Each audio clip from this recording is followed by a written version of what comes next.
Crystal Tower information, Whiskey 2153 Zulu, wind 060 at 5. 076 Mike Juliet, this is departure radar contact.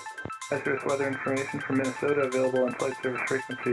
You've dialed in the Flying Midwest podcast, connecting aviators from across America's heartland, sharing news, information, and events from around the region. Calling Nancy 53 on over tower, roger, turn left heading 070, runway 9er, clear for takeoff. Sit back, relax, and join our crew for some hangar talk as we discuss a wide variety of regional aviation topics. Archer 71143, flying 5, runway 28 left, quick takeoff, left hand southbound first. And now, from our home at the Anoka County Blaine Airport, our checklist is complete, and we're ready for departure for another episode of the Flying Midwest podcast. Contact departure on your flight. What is going on, everyone? Jim here with the Flying Midwest podcast. So happy you're able to join us. We're back from our break, and we're excited to bring you Russ Keith with the Facebook group Airplanes and Coffee.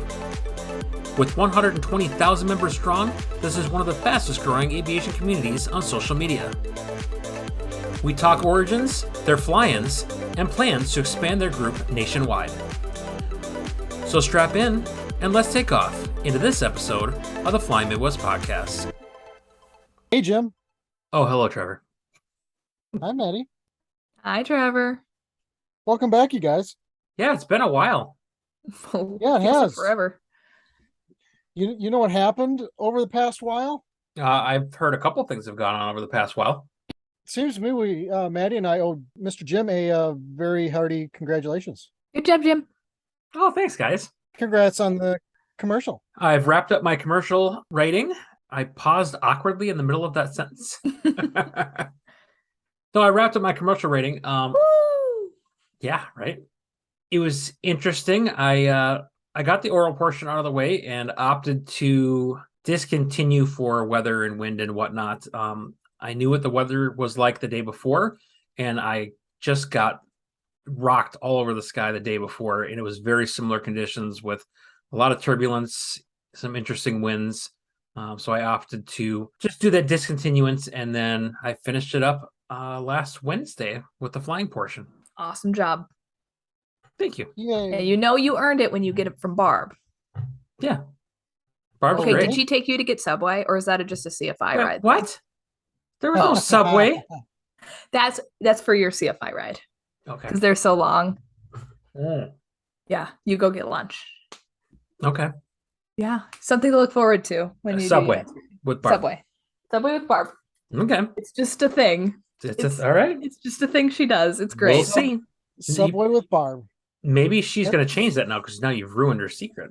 I don't know if it was a secret, but maybe. I don't know. Well, Trevor, it sounds like you also had something exciting happen. This kind of isn't all about exciting. me. Someone else deserves some congratulations as well. Congratulations for what? We're getting a new plane. Congrats. Aw. That's awesome. Oh, yeah. Oh, yeah. Oh, yeah. Oh, that Oh, old it's just thing. another bird. So talk to us about your plane. Wow. Tell the audience about your just another plane. It is a very beautiful Cessna Cardinal paint schemed Cessna 150. That's nice. Got it for a pretty good deal.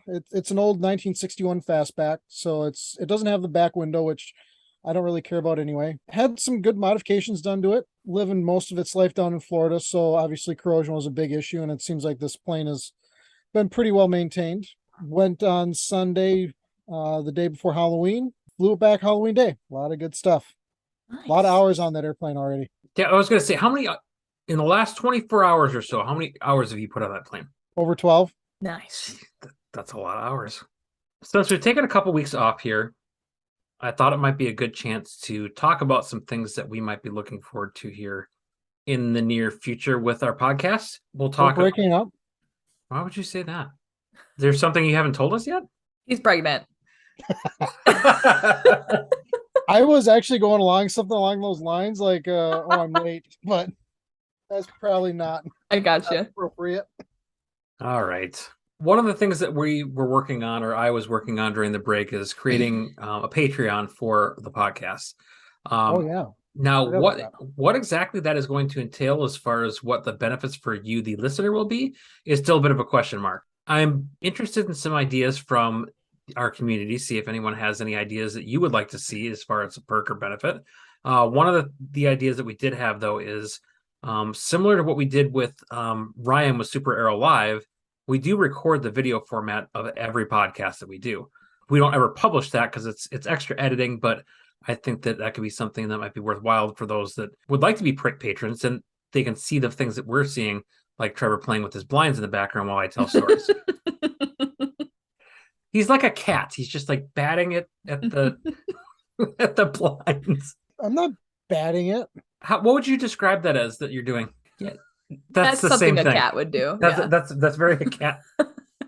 That's very feline behavior. At any rate, something like that, or potentially extended episodes. So we're looking for some feedback. So we'll put that on our Facebook here in the next couple weeks to see what people might be interested in for a Patreon to help support our show. Because that's what it's really about. We're not trying to like get rich doing this, but there are certain costs that are associated with putting this podcast together. So we're looking for ways to help you support the podcast so we can keep doing what we're doing for you.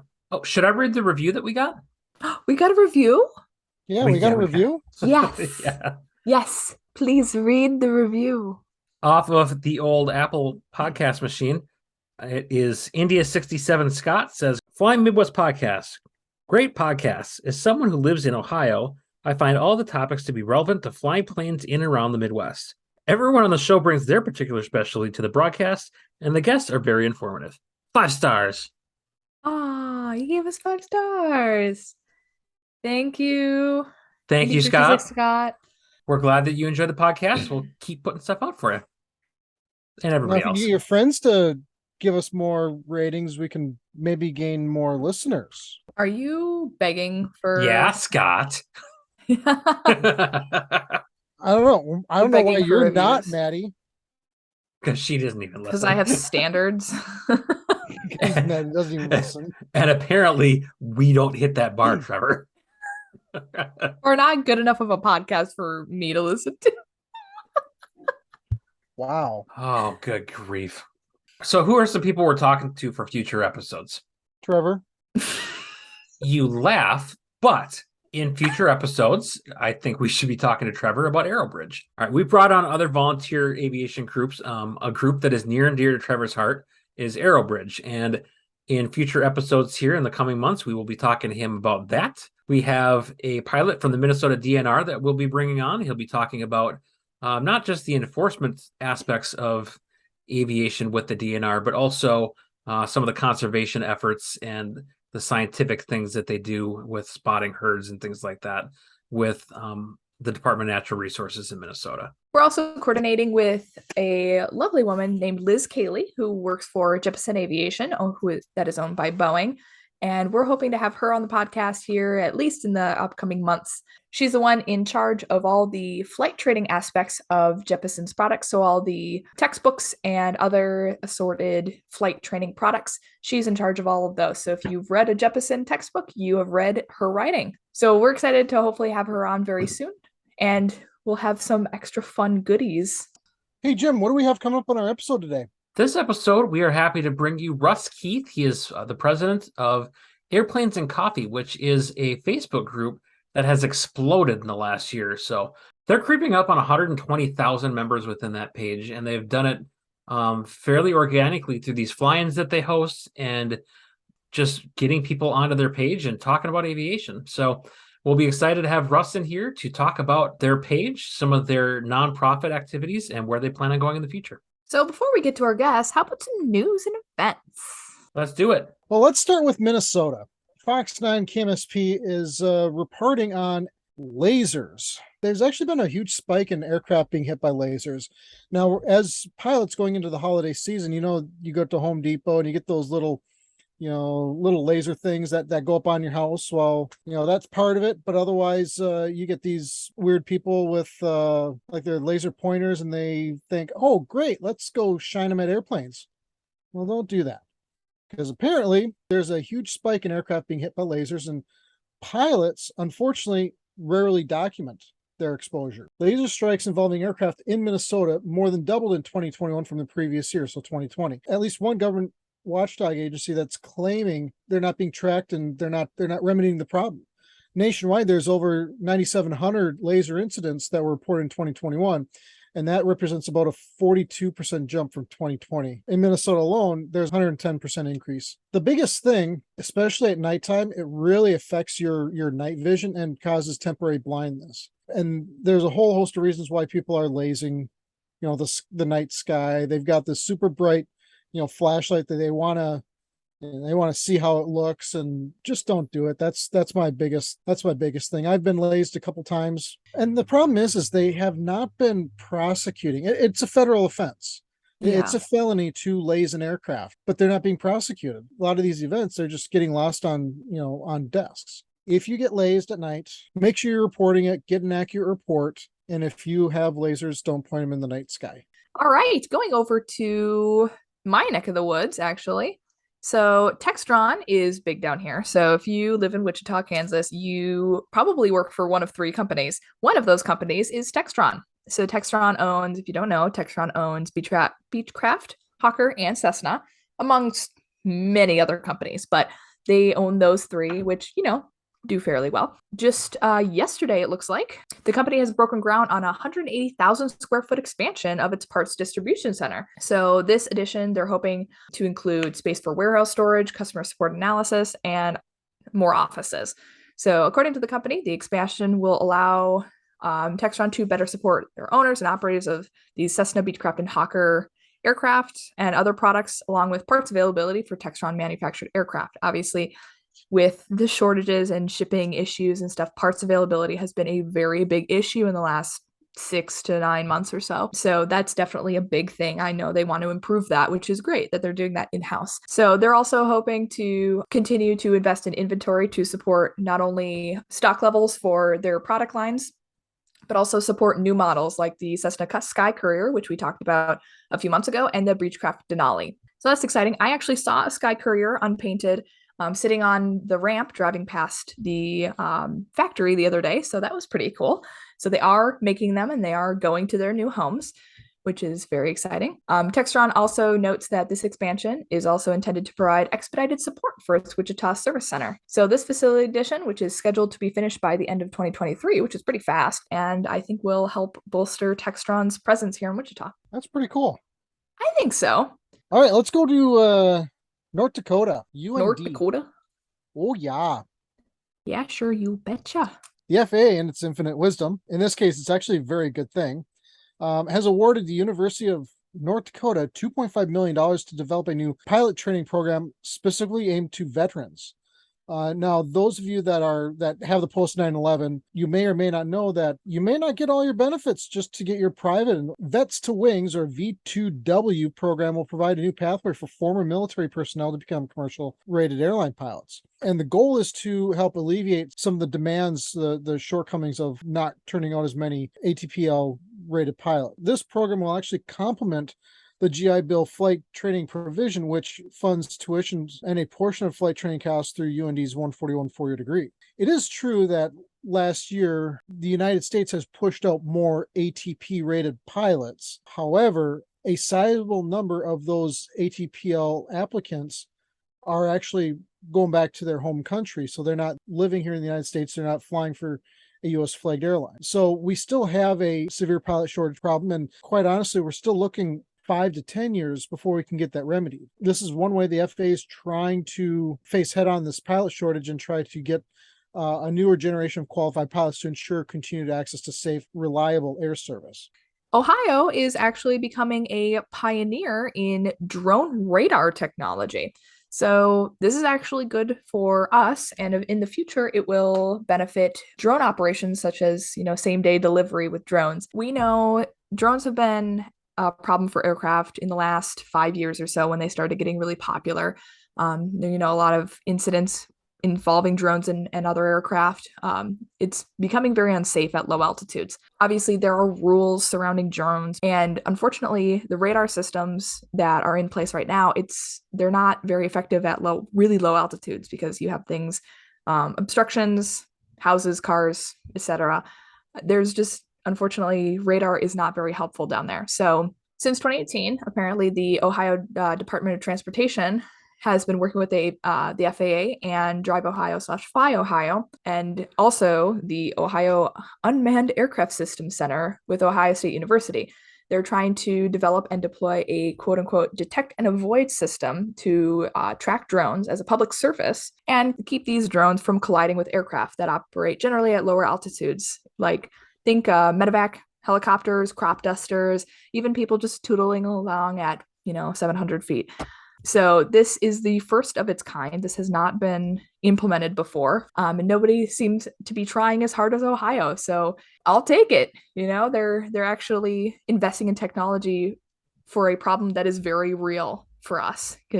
Although I don't often operate at those altitudes, I do sometimes. I'm out with my students doing ground reference maneuvers. If we were, to have a collision with a drone, that could be devastating for us. So this, what they're calling uncrewed traffic management system, will include 3 ground-based radar locations in central Ohio.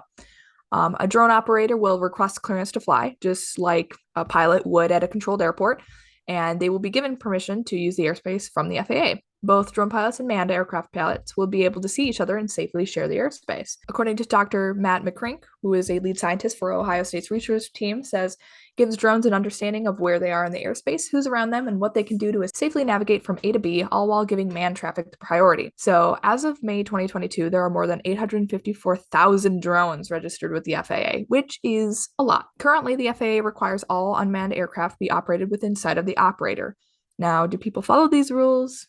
Maybe not, but even if they're within sight, things can happen very quickly. This actually is showing some promise, which is very exciting. Drones aren't going anywhere. I mean, the technology is only going to continue to increase over the years. So someone taking the initiative to make some sort of tracking system like this was only going to be inevitable. So it's probably a good thing. Ohio is doing a good. Thank you, Ohio. So there is a bill going through Michigan that may or may not stifle aviation, and the AOPA is very up in arms about it. As you know, we have very few voices in higher levels of government, and the AOPA is one of them. AOPA officials say this particular bill aims to, quote, change the definitions of private airports and private landing areas, place burdensome regulations on flying clubs, and regulate SkyDrive drop zones. AOPA did write to the Michigan House Transportation Committee and urging the members of the committee not to take up the bill. They also say it is clear that this representative did not consult any FAA representatives, industry or professional aviation association, airport management organization, SkyDive operation, or any private airport owner or operator before introducing this particular bill. They also say while there are needed updates and clarifications to the Michigan Aeronautics Code, the language in the bill is overreaching and will have a negative impact on the aviation system in Michigan. So there is no hearing date set yet for this particular bill, but AOPA does encourage pilots and aviation enthusiasts in Michigan to call their state representative or contact the Transportation Committee with their concerns about this bill. Well, we're getting into that time of year where things are starting to slow down. There's not as many pancake breakfasts and fly-ins and that. But we do have a couple events to talk about. So the first event we have for you is a fly-in drive-in chili lunch at the Brodhead, Wisconsin airport. The identifier is Charlie 37. It's going to be on Saturday, November 5th from 11 a.m. until 2 p.m. There will be different types of chili, as well as their monthly EAA chapter meeting for EAA Chapter 22 out of Cottonwood Airport in Rockford, Illinois. All are welcome to attend. The next event we'll talk about is a charitable event that takes place every year in Minnesota.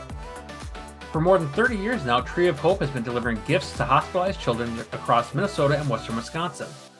You can load up your winged or wheeled sleighs with goodies and gifts to help put smiles on children's faces for this holiday season. The gathering for this will be on Saturday, December 3rd, 2022 at 8 a.m. until noon at the St. Cloud Regional Airport in Hangar H, as in hotel. Ways that you can help out are to provide unwrapped toy donations from ages infant to 18. You can provide financial donation, which is also used to purchase toys, or you can do this through sponsorship, which covers a number of administrative costs. For more information, you can visit holidaytreeofhope.org. Our last event will be Breakfast with Santa at the West Bend Airport in Wisconsin. This is hosted by EAA Chapter 1158. This event takes place December 10th from 6 a.m. until 10 a.m. Breakfast will be served from 7 a.m. until 11 a.m. It is $8 per person, and children under the age of 4 will eat for free with a paid adult. They'll have pancakes, sausage, and much more. Make sure you have your cameras ready for pictures with Santa. He'll arrive via helicopter at 8:30 a.m. There's plenty of activities for children which are also free. Parents must stay. Unfortunately for you, this isn't a ditch your kids and go event. So come hang out with your kids and visit with Santa. That'll do it for events. Awesome. With news and events out of the way, we are happy to bring you Russ Keith with Airplanes and Coffee. Hi, Russ. How are you? I'm good. How about yourself? We're doing well. Good. You'll have to forgive us a little bit. We might be a little squirrely. It's been a couple weeks since we've recorded. So for this evening, we have Russ Keith, who is the president of the board of directors for Airplanes and Coffee. It is a fairly popular Facebook group now with well over 100,000 members now. So welcome, Russ. Oh, thanks for having me on. Yeah, absolutely. Excited to have you guys on here, talk to you about your community and share that with others. So we started off before we got the formal recording going, telling you about how we like to start each episode. So I have a series of 5 questions for you. It's kind of our fast 5. It's to help us get into the flow of things. And so I will spit out some questions at you, and then you could just give us your gut reaction to each of these questions. Okay. And I'll be honest with you, there is a little bit of judging that we do on our part, whether we try to hold it back, but we're not very good at it. So, favorite aviation content creator? My favorite, probably the Padies. Ooh, I'll buy that. I the building of Scrappy. I'm a builder, and I just really enjoyed that series. All right, next question. Everyone can talk about their favorite airplane. What is your least favorite airplane that you've flown? The least favorite airplane. Wow. I don't know that I've had a least favorite. Probably the 152. How do you feel about this, Trevor? So Trevor's laughing because he's about to buy one. 150. So 150. I'm sorry. it's like The different. same thing with Well, just a 2 added on the end. All right. There you Next question. Favorite aviation quote could be from a book, could be from a movie, could be from an instructor. Blue skies and tailwinds. That's a good one. I believe that Trevor likes that one too. I've heard him say that in the past. It just makes for a great day. There you go. I like it. All right. Next question. Your favorite airport to fly into?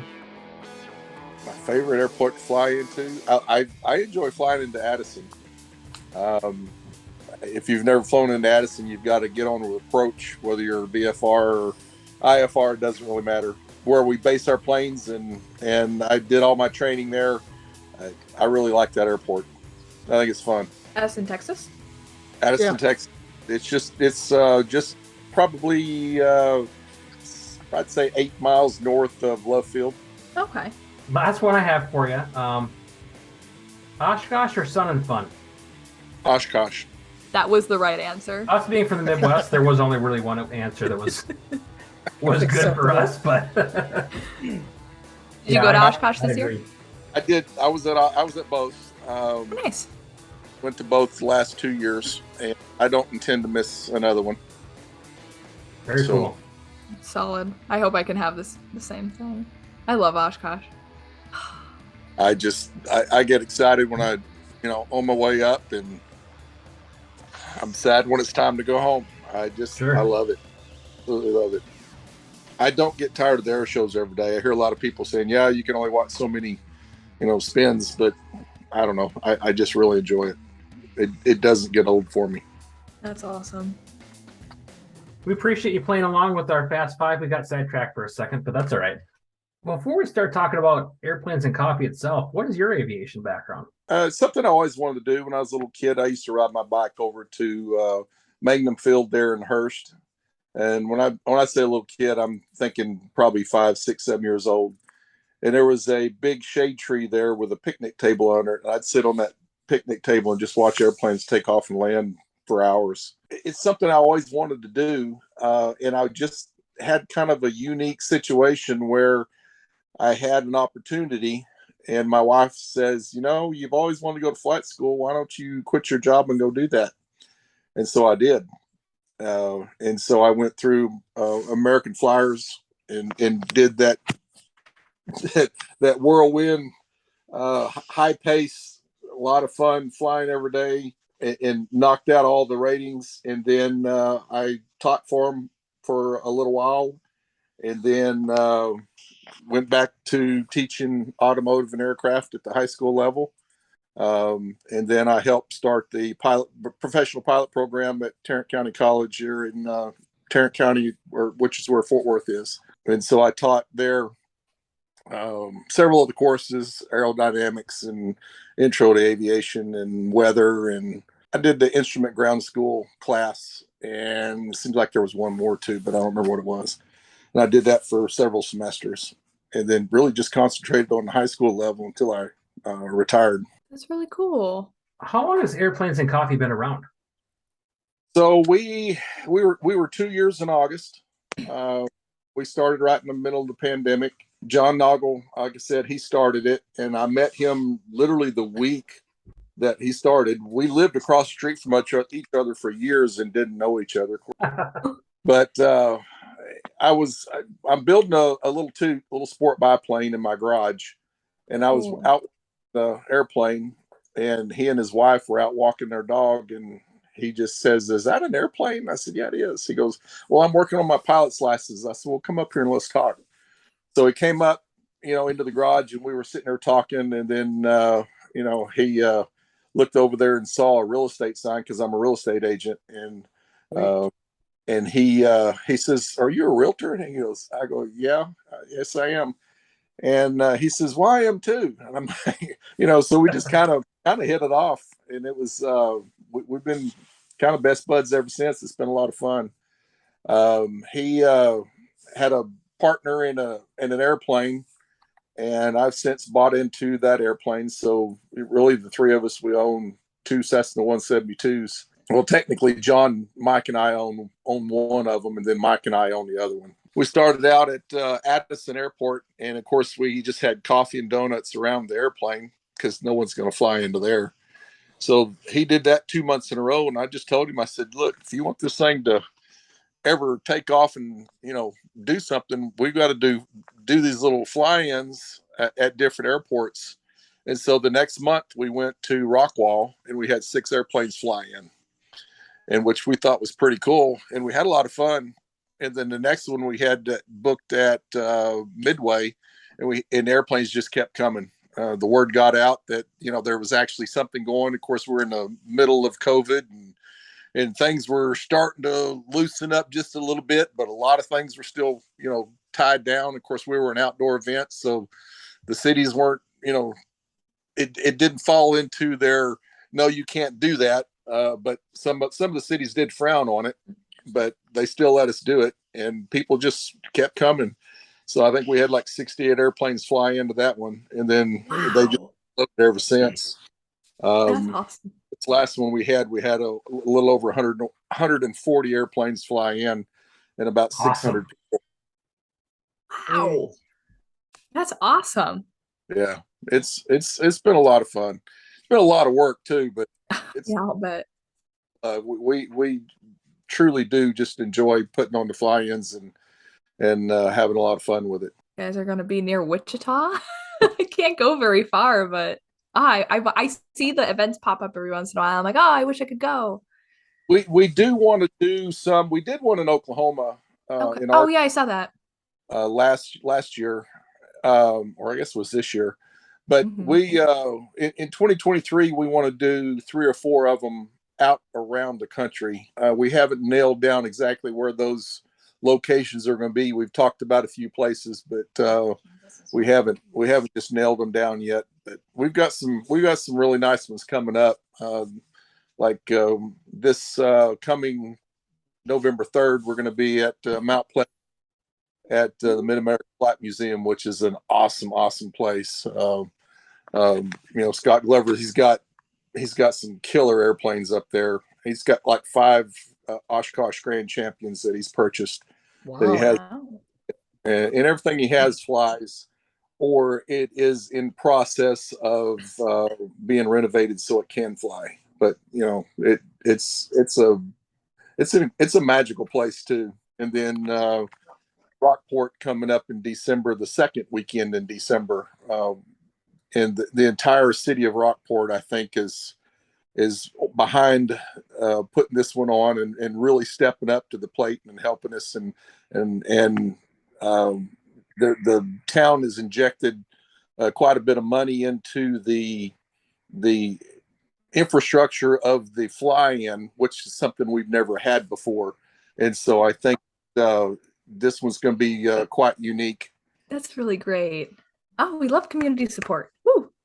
It's Yep. rare nowadays, honestly. Well, yeah. So, did you guys start doing fly-ins and then expand into social media, or the other way around?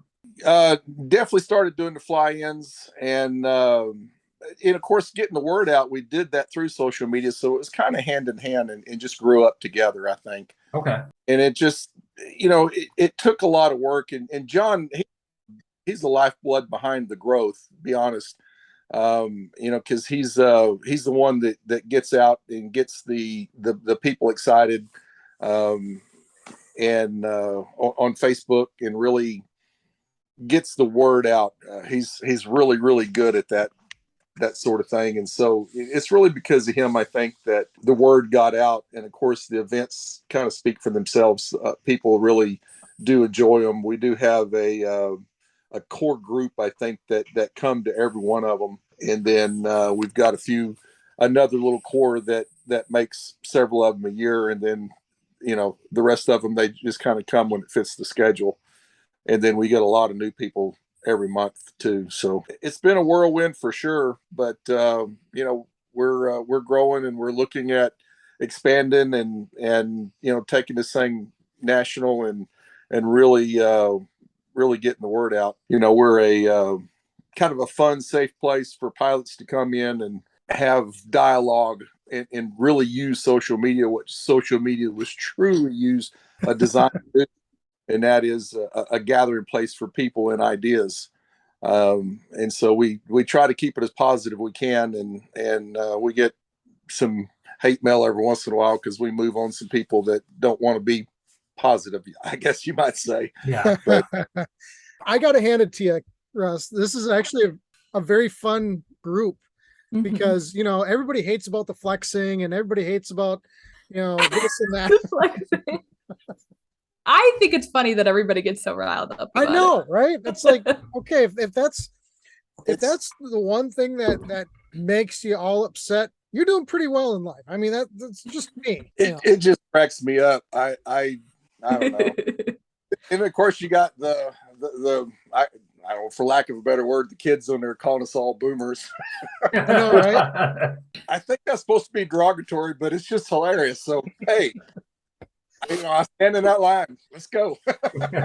This really comes into the question of how do you guys manage with social media as it is? I mean, it's very tough to do, especially if you get people that get unhinged for the simplest things. Yeah,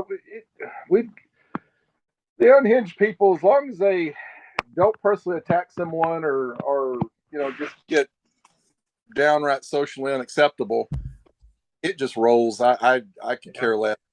I get I get hate mail from time to time, and that's okay. It doesn't bother me. It really doesn't bother me at all, because I just know, I've been around long enough. And of course, I taught school for 25 years, both at the high school and the college level. I was a high school principal. So I'm sorry. I've had quite a bit of experience with that throughout the course of my life. So I just let it roll. I don't have a lot of time in my life for negativity. I won't deal with it. That's all there is. If someone wants to be negative towards me or talk negative to me, I just turn and walk away. I don't want to hear it. I don't have time for it. And that's kind of my approach. As far as the Facebook group, we had a discussion the other day.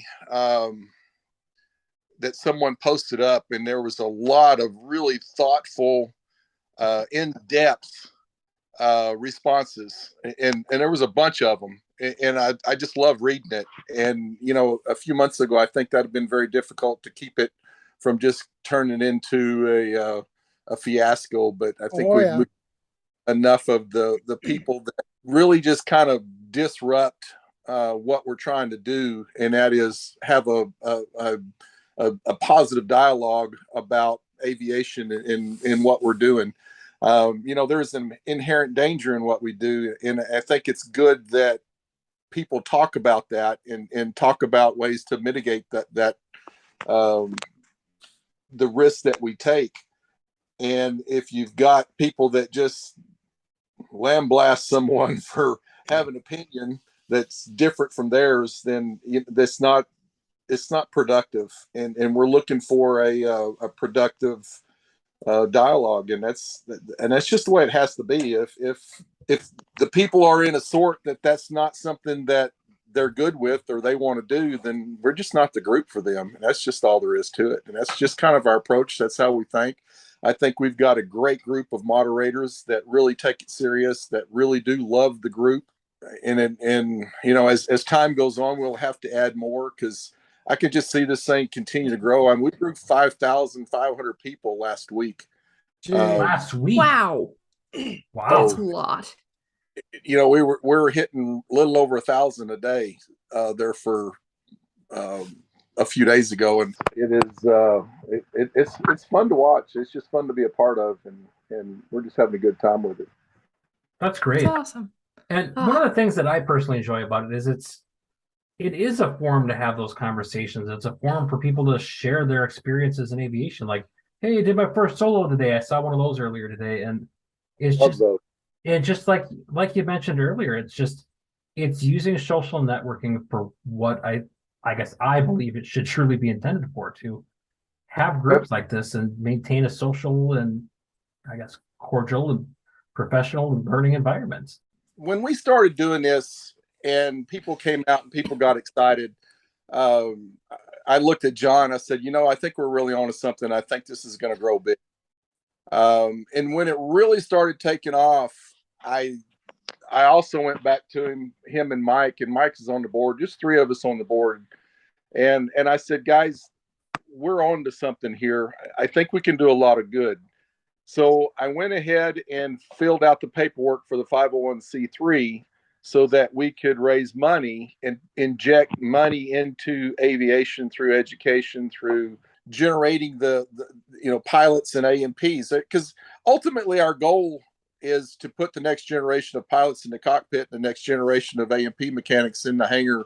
In order for aviation to thrive and stick around, we've got to get people involved. And the only way we get people involved is to have a fun, safe place where they can explore and learn about aviation. And I know for a fact that we have probably a dozen private pilots out there because of Airplanes and Coffee. And that's something that we're really, really proud of, and we want to expand that and keep going. We've given 2 scholarships out. I got in 130 applications for 7 more scholarships that we're going to announce for the end of this year, and so we'll give for the spring semester. The last 2 scholarships were to pay for check rides. We had a lady out of California, Southern California, was awarded a scholarship of $800 to pay for her private pilot check ride. And then we had a gentleman out of Florida who was awarded a scholarship, $800 scholarship to pay for his commercial check ride. And they were pretty excited about it. We were excited to give it to them. And we've not raised a lot of money as the deal. That's the part where we struggle. Getting people to come to our events, getting people excited about aviation. We've got that part down. Where we really want to step up in 2023 is raising serious money to make a serious dent into the growth of aviation. There's so many things that we talk about, that we dream about, not only getting pilots in the cockpit and A&P mechanics in the hangar, but, saving some of these airports that are in trouble, because the community doesn't quite get, or the community leadership doesn't really quite get the economic impact of what that runway can do for their community. And so, we have aspirations of really going after that and trying to make a difference there, but and maybe working with some AOPA or EAA or some of the other groups that are out there to try to get the word out. I think you hit the nail on the head. There's so much that we need to do with aviation to reinvigorate it. One of the organizations that I am pretty big with is Aerobridge, which we do disaster response. If there's no airports, how do we all deliver supplies? You look at a lot of those community leaders, that's prime land for redevelopment. Those people wouldn't have gotten anything. And so you look at California, where they're trying to get rid of low lead fuel. You look at Colorado's just exploding with population, runways and all that sort of stuff. They're shrinking. So how do we get people to really understand the value of an airport? So for those folks that are interested in scholarship opportunities, how would they get a hold of you guys? Airplanesandcoffee.com. That was easy. That's easy. Just go down the bottom. There's a apply. Hit the apply button. It's a simple process. We'll be sure to share that link within our show notes if anyone's interested in that. I think we kind of talked about this a little bit, but I wanted to ask a little bit more deliberately. You guys talk about, we've talked about the expansion of Airplanes and Coffee. Obviously, you've got, over 100,000 people following your page that they can't all be within that, little sector of the country that is where most of your clients are at. So what does the future look like for your group? I think the future of the group, I think, is pretty bright. I think when we start having events across the country and the word gets out, like when I go to Oshkosh, a dozen people recognized me and knew who I was out of the thousands, so I'm just a little blip in aviation. Airplanes and Coffee is just a little blip in aviation, because I meet people in Dallas-Fort Worth every week that's never heard of Airplanes and Coffee. We have no big head about this. We really don't. We know that we've got a long ways to go and a lot of people to reach out to. But that's the fun of it. That's the building part of it is what I really enjoy. We have aspirations to hold an Oshkosh Sun and Fun type event in Texas. Wow, that'd be really cool. That is something we want to do, and before my life is over, I want to see it happen.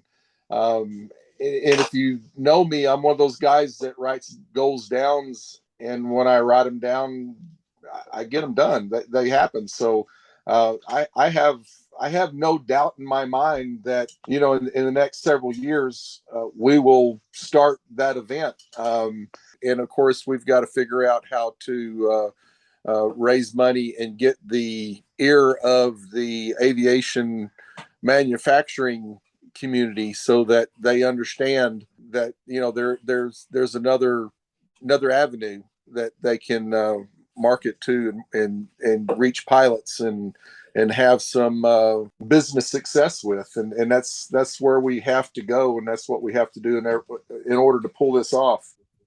Well, I'm personally excited to see where you guys go with this, and I selfishly would like to see an event in the Midwest somewhere, but you guys do whatever you want to do with your planning. Come to Wichita. We're technically the Midwest.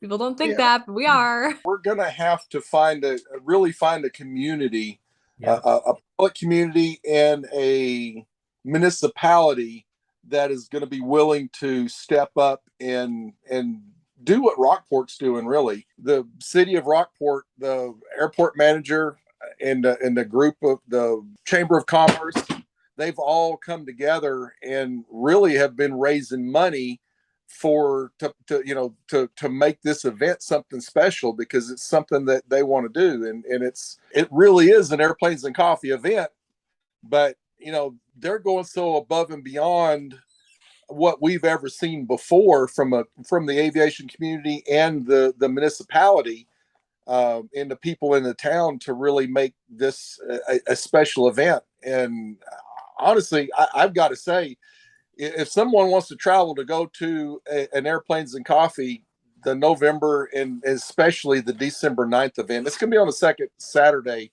which is kind of a deviation from what we normally do. But I believe that it's going to be a killer event if the weather holds true for us, which in Rockport it probably should. I was going to ask you, what kind of coffee are we putting out when we're setting out these coffee events? Just good old fashioned black coffee. I do put the sweeteners out, and they can, they can, as my mother said, they can mess up their coffee if they want. But, Hey, Jim, is it time? I think it's time. Oh, it's time. I don't want to take this away from you, Trevor. You can ask if you want. No, you go ahead. All right. So we've slowly been building to this moment. We're curious, what is your unpopular aviation opinion? my unpopular aviation opinion. For a guy that doesn't do negativity, that's a very difficult question. That's a fair point. My wife just nailed it. She really did. She's talking about people that move into existing homes with airports around them. Yeah, air parks or near airports, and then complain about the noise. Oh, gosh, it's like, did you not see all those airplanes flying over? And they just took a break that day during the showing. Yeah, maybe. I don't know. Of course, I live in the approach corridor for DFW, right at the edge of where Bravo goes to the ground, goes to the surface. Yeah, you hear some planes. I hear, I can walk out in my backyard at any given night and look up and see anywhere from 12 to 18 planes on arrival to DFW. And when they come over my house, they're at about, I'd say 2,500 feet. The shelf right there is about 2,000, right above my house. But it's probably only about 3 miles where that shelf goes away and it drops to the surface. But nice. They're right. And people, those planes don't stop. Nope. Till midnight. Nope. Then it really slows down. It doesn't stop then. It just really slows down. But I hear people complain about it all the time. Darn airplanes, they're always flying over making all that noise. And I go, yeah, it did great. People call that the dream. Yeah. It's kind of funny they bring that up because so I'm temporarily here at an Air Force base. It's nicknamed Herc Nation for the C-130 Hercules, right? Right. This is where all crews for C-130s get trained. The C-130 is my favorite airplane. I think if I had a dream job, it would be flying a C-130 somewhere. I just think they're just cool as they can be. We'd get to do a lot of fun stuff, especially the low-level stuff. Right. And when they do the overhead brakes, they'll come perpendicular to the runway. They'll yank that thing right on its wing, and they'll pull some G's, and it shakes the ground. They're going 400 feet above the ground. They're just I'm living in a camper right now, and every time one of those planes does it, it just kind of feels like a little mini earthquake. I can't imagine all those people around Jacksonville, Arkansas, how those people are really happy. But Well, they probably they've moved in a house next to an Air Force base, so. I am right underneath an approach path for McConnell Air Force Base, and so I hear mainly KC-135s, but they're coming in all the time, and I'm like right where they turn their base to final, and it's like, this is nice, but I wish there was more like little stuff, It's just all the big guys. really, Yeah, kid growing up in North Richland Hills, I'd say we were 10 miles from Carswell Air Force Base. okay. And, they had a whole squadron of F-4s that were stationed there. And it was not an unusual thing to hear a sonic boom over Dallas Fort Worth back in the 60s and 70s. That's awesome. And the billowing black smoke of the engines. Oh, Never saw them. I was too far away. I never saw them. We just heard them. Well, Russ, we certainly appreciate you coming on and chatting with us about airplanes and coffee tonight. You guys have had some great success with your group, and we hope you continue that in the future. Well, I do too. I'm looking forward to see where it goes, and I can't wait till we kick off that large event. We've got some names that we've got picked out for it, but we're going to keep that under wraps for a while. But I'm looking forward to it. We have a lot of fun with it. We really do, and looking forward to doing some traveling this this coming year in 2023, and hitting some out of state events. And we've got another one more thing I want to talk about. I've talked about this on the page or the group page, but Tarrant County College, we're still working with them to put together a third Saturday classes for not only just AMPs, AIs or IAs, and aircraft owners and builders. But things like having a class on banging rivets and talking about the different kinds of rivets and buckers and bucking tools and rivet guns, and literally getting out in the shop and showing them how to size rivets and dipple metal and install rivets. And then we talked about doing things like having a class on ADs, and how to research them and find out what, as an owner operator of an aircraft, what you need to know about your airplane. And so sometimes when you buy these things, they may not have been all updated the way they were supposed to, and all the ADs are in compliance. And so it's important as a owner that it becomes your responsibility to make sure that's right. So we want to have a class on that. Sure. Different things like talk about the different maintenance that an owner can do that's not an AMP, and because there's a lot of people say, I can't touch my airplane, I don't have an AMP license. Well, that's not true. So there's a lot to learn there, and that's going to be a big part of our education arm going. And I'd love to see that take off and go across the country as well, and work with different community colleges around the country and set up something very similar. So this will be our proving ground with Tarrant County College at the Alliance Airport. And the goal is to do it once a month. And the wheels of education run pretty slow, so we've had a few setbacks, but we're still moving in the right direction. We had hoped to start this about 2 months ago. And I'm not sure when it will start, but it's definitely something that TCC wants to see, and we certainly want to see it. And we're looking forward to that as well. That's awesome. That is really wonderful. I really love that. I was going to say, we'll keep our eyes peeled on your Facebook page to look for announcements for that too. No, thank you for your time, Russ. We really appreciate it. This is a lot of fun. This is a lot of fun. Maybe we can do it again sometime. Yeah, that'd be great. Maybe we can get John on here as well. That'd be great. Yeah, that'd be a lot of fun. That's a great idea. Ooh, that would be really fun. That'd be a lot of fun. I'm game. Jim, you game? Yeah. Sweet. Well, I appreciate you guys having me on. It's been a lot of fun. Yeah, we appreciate your time. Thanks for coming on. For sure. You have a great rest of your night, and thank you for your time. Hope to see you at one of our events soon. We do too. It was really lovely having Russ on. I personally didn't know a whole lot about the group, except for it was just a group I was a part of until talking to Russ. So that was really cool and informative. And I hope to see Airplanes and Coffee grow to be a big thing. It's already a big thing, but getting it to be an even bigger thing with their scholarships and trying to grow aviation in general. So, and with that, I know I am donating some money, and I'm not beneath asking our listeners to donate whatever you can spare. It could be a couple dollars, it could be a cup of coffee, it could be whatever. Just buy a t-shirt. Buy a t-shirt. Something to affect it. Help Airplanes and Coffee reach their goal of helping people cover their examiner fees, which ironically is going to be our next episode. That is a brilliant segue, sir. I'm impressed. That was wonderful. That was beautiful. Good job, Trevor. That is going to be our next topic. We're talking all about check rides next time, how we've prepared for them in the past.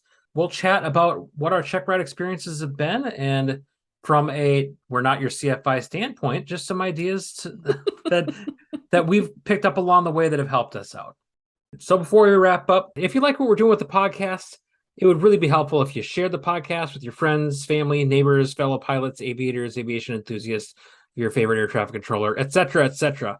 You can also give us a like on our social media profiles or anywhere you listen to podcasts. If you could leave us a review, give us a rating, those are all great things to help us grow the podcast. If you want to help support us, you can help out by buying some of our merchandise. We've got shirts, we've got some cups.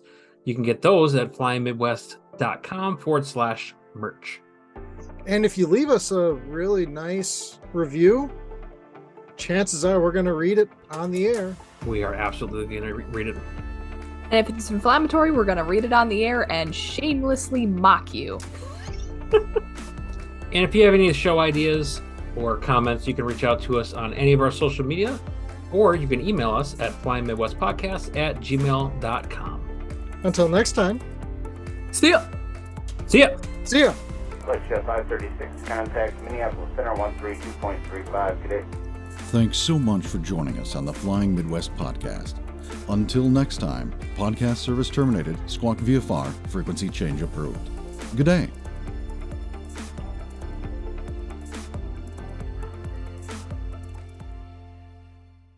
Hello. I spit a raisin everywhere. We don't judge. I do. That's a freaking lie. Yeah. Oh, that's right. We do. So if I tell you what, if you do something in Iowa or No one wants to go to Iowa, Trevor. Trevor, no. Sorry, Iowa. Because I'm a responsible adult. I've heard that about you. As someone who lives in Ohio, that's not what he actually said. So something that I'm pretty excited about, I shouldn't talk. Why am I on a podcast? This is what I've missed right here. This. I am going to run with that for just a second, though, if you can hold back your laughter and mockery of Trevor. This is very important to him. I don't think she had to mute herself. I don't remember his name. I have his phone number. I don't know what I'm supposed to do with that. But she wants You to call like people typically. So how about before we get to our guest? Oh my goodness, no. How about we? It's like 4 words. let's jump to our news and events before we hop into our guest. No, don't. Before we hop into our guest, it was great until you said that last part. law enforcement with Yeah, there's a like, lot of public accidents safety and things. usages. Yeah. A lot of public safety usages, yeah. A lot of cool things going on. Yeah, off to Maddie. Me? Wow. Ways you can help out or provide. I identify as a runway. Thank you, Trevor. So can I finish my thought? Yeah. Because I didn't finish it. Oh God, I thought you were done. I'm sorry, Trevor. No. Please finish your thought. Go ahead. So since I was so rudely interrupted, I'm sorry. I'm really sorry. It was such a good segue. I loved it. you couldn't hold back. Mm-mm. So before we go, just a quick. What was I going to say? I was going to go down one rabbit hole, and then I found another thought in my head that popped in there and said other words, and now I'm confused. You tripped over another one. I've tripped over the rabbit hole on the way to the rabbit hole. You can also check us out on any of our social media pages. If you have any ideas, no. Or our website, flyingmidwest.com. That was a f***ing train wreck. Let's try that again. I'm looking at the clock and it's like, yep, this is the done time. I identify as a runway.